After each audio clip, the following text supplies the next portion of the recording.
رب العالمين والصلاة والسلام على رسوله خاتم النبيين وعلى آله الطيبين وأصحابه الطاهرين والمؤمنين والمسلمين كلهم أجمعين. أما بعد، فقد قال الله سبحانه وتعالى في كلامه القديم والفرقان الحميد: أعوذ بالله من الشيطان الرجيم، بسم الله الرحمن الرحيم.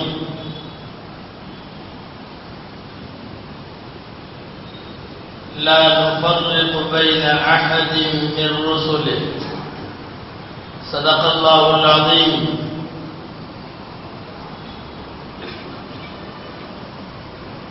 وقال رسول الله صلى الله عليه وسلم: لا تطروني كما طرت النصارى. صدق رسول الله صلى الله عليه وسلم. எல்லா புகழும் அல்லாஹ் ஜல்ல ஷானஹு தஆலா ஒருவனுக்கே உரித்தாகும். அருமைநாயகம் முஹம்மதுர் ரசூலுல்லாஹ் ஸல்லல்லாஹு அலைஹி வஸல்லம் அவர்கள் மீதும் அவர்களின் சத்திய வழியை பின்பற்றி வாழ்ந்த சஹாபாக்கள், தாபிஈன்கள், தபஅ தாபிஈன்கள், அக்தாபுகள், அவுலியாக்கள், ஷுஹதாக்கள், சாலிஹீன்கள், நாதாக்கள், பெரியோர்கள், நல்லோர்கள் நம் அனைவர் மீதும் அல்லாஹ்வின் அன்பும் அருளும் என்றென்றும் நிறைவாக உண்டாவதாக. ஆமீன்.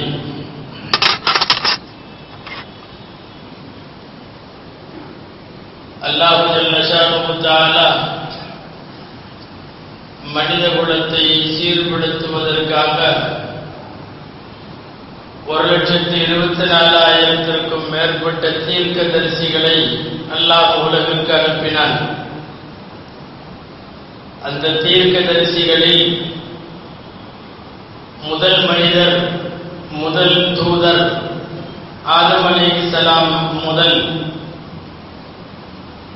அருமைநாயகம் முஹம்மதுர் ரசூலுல்லாஹ் ஸல்லல்லாஹு அலைஹி வஸல்லம் அவர்கள் வரைக்கும்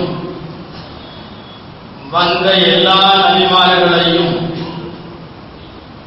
எந்த பாகுபாடுகளும் இல்லாமல் அனைத்து நபிமார்களையும் நம்பி ஈமான் கொள்ளுதல் என்பது ஒரு முஸ்லிம் ஈமான் கொள்ள வேண்டிய அம்சங்களில் ஒரு அம்சமாகும். அல்லாஹ்வை, வானவர்களை, வேதங்களை, மறுமை நாளை, மரணத்திற்கு பின் எழுப்பப்படுவோம் என்பதை, இப்படியெல்லாம் ஒரு முஸ்லிம் எதையெல்லாம் நம்ப வேண்டுமோ அந்த நம்பிக்கை அம்சங்களின் வரிசையில் ரசூல்மார்கள் அனைவரையும் நம்புதல், அனைவர்களையும் மரியாதையோடு நினைவு கூறல், இவைகளெல்லாம் நம்முடைய ஈமானின் முக்கிய அம்சமாகும். அந்த வரிசையில் தான் திருக்குர்ஆனுடைய சூரத்துல் பக்ராவினுடைய புகழ்பெற்ற கடைசி 2 வசனங்கள். அந்த 2 வசனங்களின் முதல் வசனத்தில் அல்லாஹ் சொல்வான்: குல்லுன் ஆமன பில்லாஹி வ மலாயிகத்திஹி வ குதுபிஹி வ ருசுலிஹி. அல்லாஹ்வை, ரசூல்மார்களை, வேதங்களை எல்லாம் கொண்டவர்கள் அனைவரும் ஈமான் கொள்வார்கள். லா நுஃபர்ரிகு பைன அஹதின் மிர் ருசுலிஹி. நபிமார்களில் எந்த பிரிவினையும் நாங்கள் பிரிக்க மாட்டோம். இவரை பிடிக்கும், இவரை பிடிக்காது என்றெல்லாம் பிரிக்கிற வேலை முஸ்லிம்களிடம் இல்லை. நாம் பார்க்கிறோம், யூதர்கள் ஈசாவை ஏற்கவில்லை, கிறிஸ்தவர்கள் முஹம்மது ஸல்லல்லாஹு அலைஹி வஸல்லத்தை ஏற்கவில்லை. ஆனால் கடைசி உம்மத்தாகிய ரசூலுல்லாஹி ஸல்லல்லாஹு அலைஹி வஸல்லத்தின் இந்த உம்மத்து மூசாவை, ஈசாவை, அதற்கு முன்னுண்டான நபிமார்களை எந்த பாரபட்சங்களுக்கு அப்பாற்பட்டு எல்லா நபிமார்களையும் அவர்கள் தீர்க்கமாக தீர்க்கதரிசிகள் என்று நம்புகிறோம், மதிப்பளிக்கிறோம். இந்த வரிசையில் முஸ்லிம்களின் மிகுந்த மரியாதைக்கு உகப்பானவர் ஹஜ்ரத் ஈசா அலைஹிஸ்ஸலாம் அவர்கள். ரசூலுல்லாஹி ஸல்லல்லாஹு அலைஹி வஸல்லத்தின் வரலாற்றிற்கு பிறகு திருக்குர்ஆனில் மிக அதிகமாக வரலாற்று ரீதியாக இடம்பெற்றிருப்பவர்கள் ஈசா அலைஹிஸ்ஸலாம். சுமார் 25 இடங்களில் திருக்குர்ஆனில் ஈசா அலைஹிஸ்ஸலாமை பற்றிய நிகழ்வுகள் குர்ஆனிலே இடம்பெற்றிருக்கிறது. ஈசா அலைஹிஸ்ஸலாமின் வரலாற்றை வெறுமனே அவர்களின் பிறப்பில இருந்து இறப்பு வரை என்று தொடங்கி முடிக்கவில்லை குர்ஆன். ஈசா அலைஹிஸ்ஸலாமின் பாட்டி நேர்ச்சை செய்தார்கள், அங்கிருந்து தொடங்குகிறது ஈசாவின் வரலாற்றை. ஈசாவின் தாய் மரியம், மரியமின் தாய் ஹன்னா, அந்த பாட்டி ஈசா அலைஹிஸ்ஸலாமின் பாட்டி தனக்கு குழந்தை பிறக்க வேண்டும் என்று நேர்ச்சை செய்ததிலே இருந்து தொடங்கி அதற்கு பிறகு அந்த பாட்டியின் வரலாறு, அதற்கு பிறகு மகள் மரியமின் வரலாறு, அதற்கு பிறகு மகன் ஈசா அலைஹிஸ்ஸலாம் வரலாறு, ஈசா அலைஹிஸ்ஸலாமின் வரலாற்றின் வழி நெடுகிலும் பயணிக்கிறது இஸ்லாம். கடைசியாக அவர்கள் புனித மதீனாவினுடைய ரௌதா ஷரீஃபில் அருமைநாயகம் ஸல்லல்லாஹு அலைஹி வஸல்லத்திற்கு பக்கத்தில் அடக்கப்படுவார்கள் என்பது வரைக்கும் ஈசா அலைஹிஸ்ஸலாமின் வரலாறு மிக தெளிவான நீரோடையாக திருக்குர்ஆன் பதிவு செய்திருக்கிறது. ஹதீஸில் அருமைநாயகம் ஸல்லல்லாஹு அலைஹி வஸல்லம் அவர்கள் சொல்லியிருக்கிறார்கள். அந்த ஈசாவின் வரலாற்றில் திருக்குர்ஆன் மிக அழுத்தமாக 2 இடங்களில் மீண்டும் மீண்டும் பதிவு செய்கிற ஒரு செய்தி, ஈசா அலைஹிஸ்ஸலாம் கொல்லப்படவில்லை, ஈசா அலைஹிஸ்ஸலாம் சிலுவையில் அறையப்படவில்லை, அல்லாஹ் அவர்களை உயர்த்தி கொண்டார். இது இஸ்லாமிய கோட்பாடு. முஸ்லிம்கள் ஈசா அலைஹிஸ்ஸலாமின் விஷயத்தில் நம்ப வேண்டிய அவசியமான செய்தி இது. ஈசா அலைஹிஸ்ஸலாம் உலகத்தில் மரணிக்கவில்லை, அவர்கள் உயர்த்தப்பட்டார்கள், மீண்டும் வருவார்கள், அப்போது மரணிப்பார்கள். ஒமா கதலூஹு, அவர்கள் கொல்லவில்லை, ஒமா ஸலபூஹு, அவர்கள் சிலுவையில் அறையவில்லை, வலாக்கின் ஷுப்பிஹ லஹும், ஈசா போன்று ஒரு உருவம் அவர்களுக்கு காட்டப்பட்டது. அவர்களைத்தான், அந்த உருவத்தை தான் சிலுவையில் அறைந்தார்களே ஒழிய ஈசாவை ஒன்றும் செய்யவில்லை. கிறிஸ்தவ உலகத்தினுடைய நிறைய இருட்டான பக்கங்களில் ஈசா அலைஹிஸ்ஸலாமின் வரலாறும் நிறைய இடங்களில் இருட்டாகவே இருக்கிறது. இன்றைக்கு நாளை அவர்கள் குட் ஃப்ரைடே என்று சொல்லுவார்கள், புனித வெள்ளி. ஈசா அலைஹிஸ்ஸலாம் சிலுவையில் அறையப்பட்ட நாள் இது என்று சொல்லுகிறார்கள். 2 நாள் கழித்து ஞாயிற்றுக்கிழமை, ஈஸ்டர் சண்டே என்றதற்கு பெயர், சிலுவையில் அறையப்பட்டவர் மீண்டும் உயிர் தெழுந்த நாள் என்று சொல்லுவார்கள்.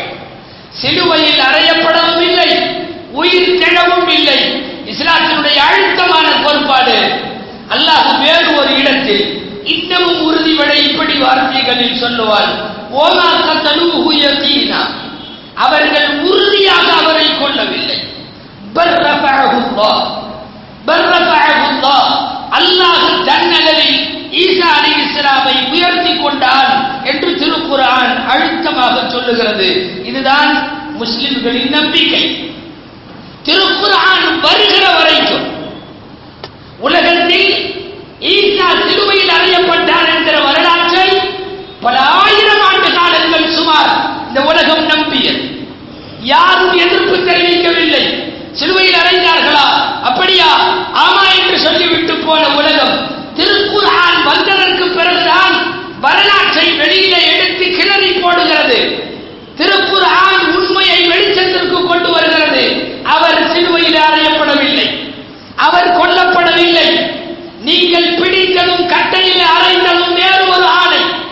அல்லாஹ் ஈசா அலைஹிஸ்ஸலாமை உயர்த்தி கொண்டான். உயர்த்தி கொண்ட போதே அங்கே இருந்த ஒரு நபருக்கு ஈசாவின் தோற்றத்தை கொடுத்து விட்டான் என்பது குர்ஆனுடைய வரலாறு. ஆனால் பல்வேறு வரலாற்றின் இருட்டான பக்கங்களில் வழிகட்டு போன கிறிஸ்தவர்கள் இதுவரைக்கும் இதே வழிகட்டை தொடர்கிறார்கள். ஈசா அறையப்பட்டார், ஈசா உயிர் தெழுந்தார். ஈசா அலைஹிஸ்ஸலாம் அவர் சிலுவையில் அறையப்பட்ட நாள் இந்த வெள்ளிக்கிழமை. எனவே அது குட் ஃப்ரைடே என்று அழைக்கப்படுவதால் அவர்களின் போக்கு தலாலத் என்கிற வழிகேடாகும். திருக்குர்ஆனில் அல்லாஹ் எங்களுக்கு நேரான பாதையை காட்டுவாயாக என்று நம்மை துஆ செய்ய சொல்லும் இடத்தில் கைரில் மக்தூபி அலைஹிம் வலத்தாலீன், உன்னால் கோபத்திற்கு உள்ளாக்கப்பட்ட யூதர்களும் அல்ல, வழிகேட்டிற்கு போய்விட்ட கிறிஸ்தவர்களும் அல்ல, அந்த பாதை இல்லாமல் வலத்தாலீன் என்பதற்கு அதுதான் அர்த்தம். வழிகேட்டிற்கு போய்விட்ட அவர்களை போல் அல்லாமல் எங்களுக்கு நேரான வழியை காட்டுவாயாக என்று அர்த்தம். ஈசாவை அவர்களின் வழிகேடுகளின் உச்சகட்டம் கடவுளின் குமாரராக ஆக்கினார்கள், அதாவது அல்லாஹ்விற்கு மகனாக ஆக்கினார்கள். குர்ஆன் சொல்லுகிறது, வகாலத்தில் யஹூது உஸைர் இப்னுல்லாஹ், உஸைர் என்பவர் அவரை யூதர்கள் அல்லாஹ்வின் மகன் என்று சொன்னார்கள். ஈசா அலைஹிஸ்ஸலாமை கிறிஸ்தவர்கள் அல்லாஹ்வின் மகன் என்று சொன்னார்கள். ரெண்டு பேருக்கும் இடையில ஒரு ஒற்றுமை, ரெண்டு பேருக்கும் வானத்திலே இருந்து ரிஸ்க் வந்தது. அற்புதத்தை பார்த்தவுடன் எக்கச்சக்கமாக தூக்கி விடுகின்ற மனித குலம் இவர்கள் ரெண்டு பேருடைய அற்புதத்தை பார்க்கிறது. வானத்திலிருந்து உணவு வருகிறது, வானத்திலிருந்து உணவு வருவதை அற்புதம் என்று சொல்ல வேண்டும். ஆனால் அவர்கள் அற்புதம் என்று சொல்லவில்லை, கடவுள் தன் பிள்ளைக்கு வானத்திலிருந்து உணவு கொடுக்கிறார் என்று சொன்னார்கள். விளைவு உஸைர் இந்த உலகத்தில் எஸ்ரா என்று யூதர்கள் சொல்லுகிற அவர் தேவகுமாரனாக்கப்பட்டார். ஈசா அலைஹிஸ்ஸலாம் அவர்களுடைய இயேசு தேவகுமாரனாக ஆக்கப்பட்டார். அல்லாஹ்வின் பிள்ளை என்று சொல்லிவிட்டார்கள். ஒவ்வொரு காலத்திலேயும் வந்த நபிக்கு தரப்பட்ட முஅ்ஜிஸாக்களை போல் ஈசா அலைஹிஸ்ஸலாமுக்கும் சில முஅ்ஜிஸாக்கள் தரப்பட்டது. அந்த முஅ்ஜிஸாக்களில் பிறவி குருடை அவர் சிபாவாக்கிய போது, பெண் குஷ்டத்தை அவர் சிபாவாக்கிய போது, வானத்திலே இருந்து உணவு தட்டை காட்டிய போது, கபிலே இருந்தவரை பெயர் சொல்லி கூப்பிட்டு உயிரோடு எழுப்பிய போது, அந்த மையத்தை எழுந்து தன் விநாசமும் தன்னுடைய வகைராவையும் சொல்லிவிட்டு இறந்த போது, இந்த தருணங்களில் எல்லாம் அவர்களுக்கு மனிதராக ஈசா தெரியவில்லை, தேவகுமாரனாக காட்சி அளித்தார். இறைவனின் பிள்ளை என்று சொல்லி ஒரு மிகப்பெரிய வலாலத் என்கிற வழிகேட்டிற்கு அவர்கள் வித்திட்ட காரணத்தால் குர்ஆன் அவர்களை வலத்தாலீன் என்று சொல்லுகிறது. இந்த வழிகேட்டின் பின்னணியில் யூதர்களின் நிறைய செயல்பாடுகள் இருக்கிறது. ஈசா அலைஹிஸ்ஸலாமை கொன்றார்கள், சிலுவையில் அறைந்தார்கள் என்று சொல்லுகிறார்கள். யார் கொன்றது தெரியுமா? அவர்களின் வரலாற்றுப்படி யூதர்கள். சிலுவையில் அறைந்தது யார் தெரியுமா? யூதர்கள். ஆனால் ஒரு வித்தியாசமான முரண்பாடு, இன்னைக்கு உலகத்தில் அவர்கள் இருவரும் கைகோர்த்திருக்கிறார்கள்.